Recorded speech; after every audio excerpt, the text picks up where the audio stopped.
अदा रखे ना, अल्लाह से मांगता रहे, कोशिश करता रहे तो पूरा हो जाता है, निकाह हो ही जाता है। दूसरी बार मेरी बड़ी खूबसूरत हमारी कहानी। मुलाकात कैसे और कहाँ किस तरह हुई? First time we met in Mecca, अल्लाह के घर ही मुलाकात हुई थी। अब मुझे तो पता नहीं था ना कि मेरे मुकद्दर में ही बीवी बनने वाली है, तो मैंने मुझे पहले बाजी बहुत कह डर दिया। लगता था, मुझे लगता था आप फतवा दे देंगी मुझे। अल्लाह की पुलिस कहते थे। हाँ, अल्लाह की पुलिस कहती हूँ मैंने। मैंने कहा अल्लाह के मौलवी लगते थे, नॉर्मल इंसान भी मुझे वो भी सबका मौलवी मैसेज आता है, बिस्मिल्लाहिर्रहमानिर्रहीम, अस्सलाम वालेकुम। मौलाना का मेरे ऊपर, बेटा मेरा दिल बड़े सरे सदर है, अगर तुम्हारा सना के साथ निकाह हो जाए तो बड़ी अच्छी बात होगी। एक लड़की जहन्नम के रास्ते से जन्नत के रास्ते पे आ जाएंगे, अल्लाह उसके रसूल बड़े खुश होंगे। मैंने हज़रत मैं ऐसे लेटा हुआ था ना, मैं ऐसे उठ गया झटके से, लेकिन मुझे ये समझ में नहीं आ रहा ये कौन सी सना। ऐसा मैसेज सुन के तो मुर्दा भी जो है दो झटके बिल्कुल ले ले। ऐसा ही। तो मुझे समझ में ही नहीं आवे कि ये कौन सी सना। मैंने मौलाना को लिखा, हज़रत हज़रत, मौलाना ने मुझे कहा फ़ोन के, बोले वही सना खानू। मौलाना ने फ़ोन कट करके रख दिया। मैंने कहा या अल्लाह, मैं अब कैसे बात करूँ, मैं तो इसको बाजी कहता हूँ। तसव्वुर में भी नहीं था ना, क्योंकि हज़रत मैं एक बात बताता हुआ चलो, जो पहले कहने लगा था, मैंने कहा ये सुनाऊंगा निकाह के पैगाम के बाद तो अच्छा लगेगा। हमारे उस्ताद होते थे, वो कहते थे, मदरसे के तलबा होते हैं ना, कभी कोई जगह गलती कर दी, कुछ हो गया, कोई शिकायत आ गई, तो वो कहे कि भाई ऐसा क्यों काम करते हो। हम लोग रखते दाढ़ी, हमारी शक्लों के ठिकाने नहीं होते, पायजामे हमारे ऊँचे पहनते हैं, हम लोग कुर्ता पहनते हैं और खाते हैं बैंगन कड़ी खिचड़ी, ये सारा खाना खाते हैं हम। तो बोले हमें तो लड़का भी ना देखे तो लड़कियों के पीछे क्या पड़ना। बोले जब मुकद्दर में अल्लाह देगा तो कर लेना निकाह, वरना घर में खामोश बैठे रहना। बोले बिल्ली के ख्वाब में छिछड़े, बोले सुना है कभी। मैंने कहा हाँ। तो बोले अपनी शक्ल तो जहन में आया कि मैं इनको मैसेज करता हूँ। अब हज़रत मैं निकाह की बात करने लगा हूँ, मेरी अकल यानी लंबी थी भी नहीं, और वो क्या कि वे एक शौक़ भी था और खुशी भी थी। तो मैं इनको कह रहा हूँ, मैंने कहा बाजी आपसे कुछ बात करनी है। बात करने लगा हूँ निकाह की और बाजी लिख रहा हूँ। तो शुरू में मेरे पे बड़े वो हुए कि यार आप बाजी। मैंने कहा यार हमें तो पता थोड़ी ना था कि ये अल्लाह ताला ने मेरे मुकद्दर में लिखा हुआ है ऐसा आगे। मैंने इनको कहा कि मेरे आपसे कुछ बात करनी है। इनका रात 11 बजे मैसेज आया कि हाँ जी बोलिए। अब मैं डरने लगा। मैंने कहा अगर मैंने इनको ये बात कह दी, ये मेरे खिलाफ वीडियो बना देंगे कि ये मौलवी सब बड़े बदतमीज़ होते हैं। मेरे को डर भी लग रहा है। मैंने मतलब हकीकत बयान कर दी। हाँ। उसके बाद अल्लाह मियां ने मेरे दिल में डाला, मैंने कहा एक काम करता हूँ, ये 2 वॉइस नोट मैं सीधे इन्हें भेज देता हूँ। मैंने वो वॉइस नोट मौलाना साहब के इनको भेज दिया, नीचे लिख दिया। मैंने कहा मैं नहीं कह रहा हूँ, मौलाना कह रहे हैं ये बात को। और फिर मैंने फ़ोन बंद कर दिया। और फजर से पहले मैं उठा मस्जिद में, मैंने ताजुद वाजुद पढ़ी, अल्लाह मियां से दुआ हुआ करके मैंने देखा तो इन्होंने हंसते हुए सिंबल मुझे भेजा हुआ था। मैंने कहा चलो पहला मरहला तो गुजर गया। अल्लाह से मैं मांगता था रोज़ाना 2 नफल पढ़ के।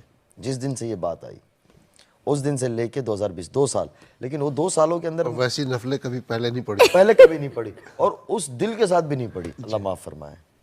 वो कहते हैं ना अल्लाह के लिए दुनिया भी मांगते अल्लाह दे देता है, तो अल्लाह के लिए हमें अल्लाह से बड़ा ही मांगना, आखिरत मांगनी चाहिए बड़ी। मुझे जन्नत फिर नज़र आई, गुलदस्ता आ गई जी। मैंने ऐसे करके फ़ोन निकाला, टक टक करके। मैंने कहा बात कराओ। बोले जी बात कराओ। मैंने नियत की, मैंने कहा आज मैं जाके 200 रियाल सदका करूँगा। मुझे याद है वहाँ भी कंजूसी। हाँ 200 रियाल अभी तक पक्का नहीं। 200 रियाल हजरत हम इंडियन के लिए बहुत बड़ा पैसा है ना। नहीं लेकिन 500 रियाल का भी तो मैंने 200 रियाल, क्योंकि मैंने ऐसे फ़ोन निकाला तो 100 की 2 आ गई। मैंने कहा ये दोनों सदका कर दूंगा मैं। तो इनके मुझे मैसेज आ रहे थे, इनके कुछ मसाइल थे, उस पर इन्हें बात करनी थी। इत्तेफाकन मेरा फ़ोन बंद था और मैं हरम नबी शरीफ में था। जब मैं बाहर निकला मैंने देखा इन्होंने मुझे बहुत ज़्यादा मैसेजेस किए हुए थे और 8 10 कॉल थी। और उन्होंने मुझे कहा कि अगर आज आपने रिप्लाई नहीं दिया मुझे भी 2 घंटे में, तो आज के बाद मैं किसी मौलवियों पे भरोसा नहीं करूँगी। मैंने इसको बाहर निकला, सलातो सलाम पढ़े, बाहर से वीडियो रोज़े रसूल से बनाया, अस्सलाम वालेकुम। मैंने कहा मैं यहाँ हूँ, इतना बोल के फिर मैंने कहा अल्लाह की बंदी मैं हरम में था, फ़ोन बंद था, नेटवर्क नहीं था और कोई बात नहीं है। खैर वो बात होगी। 2-3 दिन के बाद मेरी इंडिया वापसी हुई।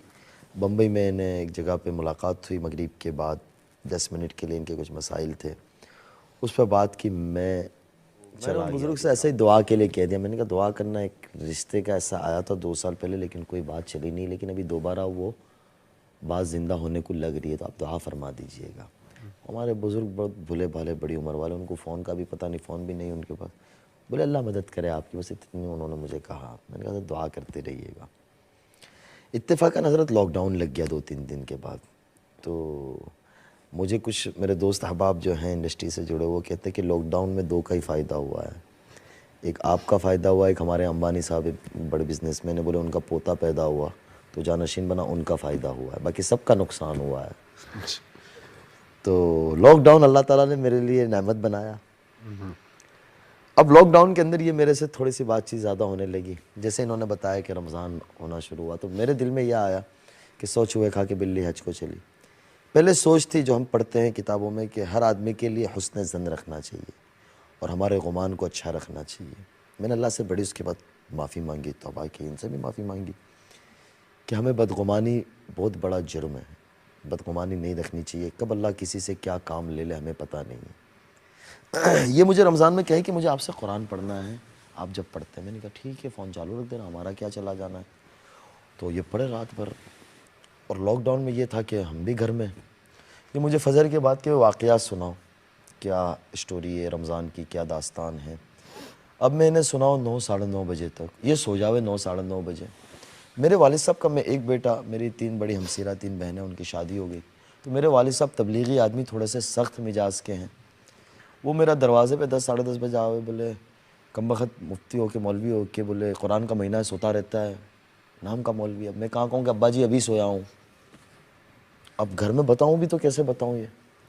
हज़रत आप यकीन न मानेंगे कि असर के वक्त मेरी आंखें इतनी बड़ी बड़ी हो जाओ, मैं बाकायदा दुआ करूँ कि अल्लाह ये 2020 न गुजरने देना, मेरा निकाह हो जाना चाहिए, वरना मैं अब शादी नहीं करूँगा। मैंने क्या, मैं अपनी ज़िंदगी ऐसे ही गुजारूँ। मैं बड़ी कुर्बानी, मैं अल्लाह मियाँ से दुआ करूँ।